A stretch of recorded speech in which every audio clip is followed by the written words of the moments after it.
Subscribe button మీద click చేస్తే ఈ ఛానల్కి మీరు సబ్స్క్రైబ్ అవుతారండి.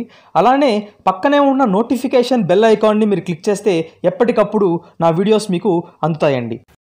తెలుగు ప్రేక్షకులకు అలానే రైతు సోదరులకు నమస్కారాలు. నేను మీ ఆంధ్రప్రదేశ్ వెదర్మ్యాన్ సాయి ప్రణీత్ని మాట్లాడుతున్నాను.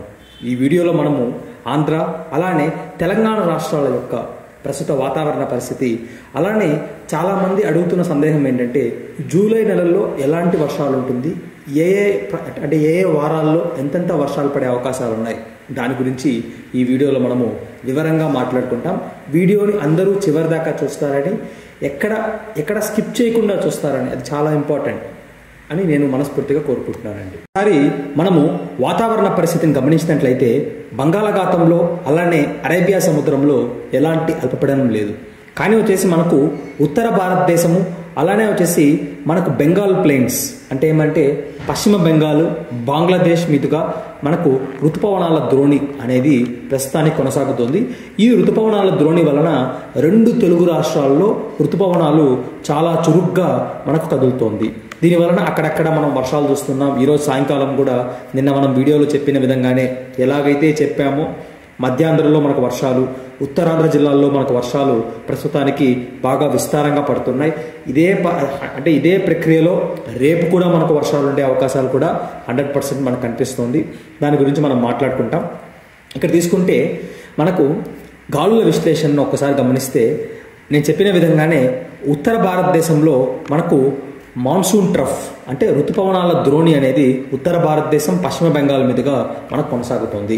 దీనివలన రెండు తెలుగు రాష్ట్రాల్లో ఋతుపవనాలు చాలా చురుగ్గా అంటే అత్యంత చురుగ్గా మనకు ఋతుపవనాలు అనేవి ప్రస్తుతానికి మనకు కదులుతోంది. ఇది రానున్న రోజుల్లో ఎలా మారే అవకాశాలు ఉన్నాయి అన్న దాని గురించి తీసుకుంటే నిన్న మనకు మధ్య కోస్తాంధ్ర జిల్లాల్లో అలానే ఉత్తరాంధ్ర జిల్లాల్లో కూడా వర్షాలు పడ్డాయి. నేడు మనకు తెల్లవారుజామున నుంచి ఉత్తర కోస్తాంధ్ర జిల్లాల్లో మనకు వర్షాలు కురుస్తూనే ఉంది. ఇప్పుడు ఒక్కసారి మనం గమనిస్తే ఈరోజు అలానే రేపు తెల్లవారుజామున అంటే మనకు గురువారం తెల్లవారుజామున వరకు ఈ వర్షాలు అనేవి కొనసాగే అవకాశాలు కనిపిస్తుంది.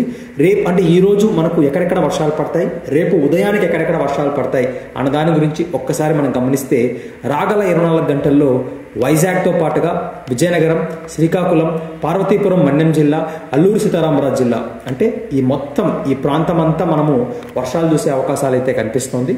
అంటే ఉత్తరాంధ్ర జిల్లాలు మనకు గిరిజన ప్రాంతాలు అంటే పార్వతీపురం మన్యం, అల్లూరు సీతారామరాజు అలానే ఒడిశాని ఆనుకొని ఉన్న ప్రాంతాల్లో అంతా విస్తారంగా వర్షాలు చూసే అవకాశాలు కనిపిస్తుంది. అది కూడా తేలికపాటి నుంచి మోస్తరు వర్షాల వరకే ఉండే అవకాశాలు ఉంటున్నాయి. దాంతోపాటుగా ఉత్తర తెలంగాణ జిల్లాలు అంటే ఆదిలాబాద్, కుమరంభీం, ఆసిఫాబాద్ జిల్లా, దాంతోపాటుగా మంచిర్యాల, పెద్దపల్లి, జగిత్యాల, దాంతోపాటుగా వచ్చేసి మనకు జయశంకర్ భూపాలపల్లి అలానే భద్రాద్రి కొత్తగూడెం జిల్లాల్లో చెల్లా చెదురుగా మనకు మోస్తరు నుంచి అక్కడక్కడ మాత్రం తేలికపాటి వర్షాలు ఉండే అవకాశాలు అయితే మనకు ఉత్తర తెలంగాణ జిల్లాల్లో కనిపిస్తుంది. ఈవెన్ మధ్య తెలంగాణ జిల్లాల్లో కూడా సాయంకాలం అలానే రాత్రి సమయాలలో తేలికపాటి నుంచి మోస్తరు వర్షాలు, ఆ తేలికపాటి నుంచి మోస్తరు వర్షాలు అలానే సాయంకాలం రాత్రి సమయాలలో కోస్తాంధ్ర జిల్లాల్లో అంటే విజయవాడ, ఎన్టీఆర్, గుంటూరు, బాపట్ల, కృష్ణ, దాంతోపాటుగా మనకు తూర్పుగోదావరి జిల్లా, పశ్చిమ గోదావరి జిల్లా ఈ మొత్తం ప్రాంతంలో మనము ఇలాంటి వర్షాలను చూసే అవకాశాలు అయితే 100% కనిపిస్తుంది.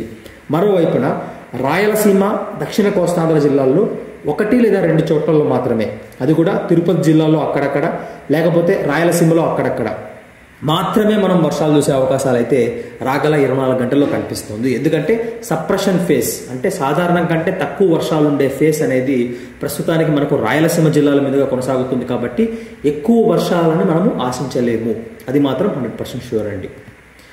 మరోవైపున మనము ఓవరాల్గా రాగల 10 రోజుల వాతావరణ పరిస్థితిని ఒక్కసారి గమనిస్తే అప్పుడు కూడా మనకేమంటే ఉత్తర కోస్తాంధ్ర జిల్లాలు, మధ్యాంధ్ర, ఉత్తర తెలంగాణ, మధ్య తెలంగాణ జిల్లాలకు మాత్రమే మనకు తేలికపాటి నుంచి మోస్తరు వర్షాలు పరిమితమయ్యే అవకాశాలు కనిపిస్తుంది. అంటే వచ్చే వారంలో వచ్చే అల్పపీడనాలు కానీ ఈ వారాంతంలో పడే వర్షాలు కానీ అన్నీ మనకు ఈ ప్రాంతాల్లోనే కొంచెం అత్యధికంగా ఉంటుంది. మరోవైపున తిరుపతి, నెల్లూరు, ప్రకాశం జిల్లాల్లో అలానే వచ్చేసి కర్నూలు, నంద్యాల జిల్లాల్లో ఈ జిల్లాల్లో మాత్రం అంటే దక్షిణ కోస్తాంధ్ర, ఉత్తర రాయలసీమ జిల్లాల్లో మాత్రం వర్షాలు అనేవి ఈ మధ్యనే అంటే ఈ వారాంతం సమయంలో అలానే వచ్చే వారంలో కూడా చాలా తక్కువగా పడుతుంది, అక్కడక్కడ మాత్రమే పడే అవకాశాలు కనిపిస్తుంది. ఎక్కువ వర్షాలు అనేవి ఏ ప్రాంతంలో మన తెలుగు రాష్ట్రాల్లో అయితే రాగల ఒక 10 days దాకా మనకు కనిపించడం లేదు. సరే పోనీలే, ఇప్పుడు ఇలా ఉంది వాతావరణ పరిస్థితి. కానీ మనం జూలై నుంచి వాతావరణ పరిస్థితి ఎలా ఉంటుంది అన్న దాని గురించి కూడా ఆలోచించాల్సిన అవసరం ఉంది. ఎందుకంటే రైతులందరూ ప్లానింగ్ అనేది చాలా చేస్తుంటారు కాబట్టి ఈ యొక్క డేటా అనేది చాలా ఇంపార్టెంట్.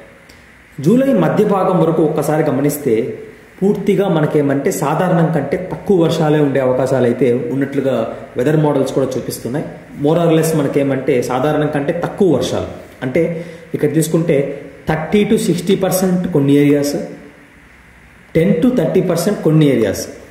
అంటే మనకు రేంజ్ తీసుకుంటే -10 నుంచి -60 అంటే 10 అంటే ఒక 100 సెంటీమీటర్ల వర్షం పడే ప్లేసెస్లో అంటే 100 మిల్లీమీటర్ల వర్షం పడాల్సిన ప్లేసెస్లో మనకు వచ్చేసి ఒక 10% తక్కువ అంటే 90 మిల్లీమీటర్లు పడాల్సింది, లేకపోతే 60% తక్కువ అంటే కొన్ని ప్రాంతాల్లో 60% తక్కువ అంటే ఆల్మోస్ట్ మనకు 40 మిల్లీమీటర్లు పడే పరిస్థితులు అంటే మనకు జూలై మొదటి భాగంలో కనిపిస్తుంది. రెండవ భాగానికి వెళ్ళేసరికి నార్మల్ రెయిన్ఫాల్ అంటే సాధారణ వర్షపాతం ఉండే విధంగా వెదర్ మోడల్స్ చూపిస్తున్నాయి. కానీ దాని గురించి ఇంకా క్లారిటీ లేదు. కానీ నా అంచనా ప్రకారం ఏంటంటే జూలై మనకు సాధారణం కంటే తక్కువ వర్షాలే ఉండే అవకాశాలు అయితే ఈ సంవత్సరం మనకు జూలైలో కనిపిస్తుంది. సో దానివల్ల మనం ఒకసారి ఆలోచించాల్సిన విషయం ఏంటంటే నీటిని చాలా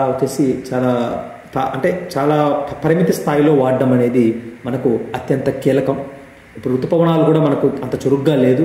కానీ ఒక్క గుడ్ న్యూస్ ఏంటంటే కర్ణాటకలో ప్రస్తుతానికి కేఆర్ఎస్ రిజర్వాయర్ నుంచి నీళ్ళను విడుదల చేయడం అనేది జరుగుతుంది. ఈరోజు కూడా నేను చాలా న్యూస్లు చూస్తూ వచ్చాను. కేఆర్ఎస్ రిజర్వాయర్ నుంచి నీటిని విడుదల చేస్తున్నారు. ఇది నేరుగా మనకు మంత్రాలయం గుండా మనకు శ్రీశైలం డ్యామ్కి వచ్చి పడుతుంది. సో దానివల్ల డెఫినెట్గా ఇది రాయలసీమ రైతులకి, దక్షిణ తెలంగాణ రైతులకి కొంచెం శుభవార్త అని చెప్పుకోవచ్చు.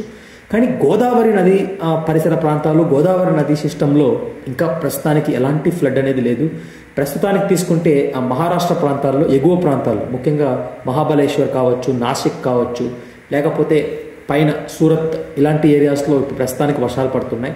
సో ఆ నదిలో కూడా మనకు మహారాష్ట్ర వరకు నీళ్ళు వచ్చే అవకాశాలు కనిపిస్తుంది. ఇంకొక పెద్ద వాన అలా మనకు ఆగస్టులో మేబీ పడే అవకాశాలు ఉంటే అప్పుడు మనకు గోదావరి నదిలో కూడా ప్రవాహం ఉండే అవకాశాలు అయితే ఉంటుంది. సో ఇది అండి మొత్తం మీద నదుల గురించి కూడా మనం మాట్లాడుకున్నాం. అలానే జూలైలో ఎలా ఉంటుందన్న దాని గురించి కూడా మాట్లాడుకున్నాం. దాంతోపాటుగా ప్రస్తుత వాతావరణ పరిస్థితి కూడా మాట్లాడుకున్నాం. రేపటి వీడియోలో మరొక ఇంట్రెస్టింగ్ టాపిక్తో మీ ముందు ఉంటానండి. Thanks for watching this video అండి.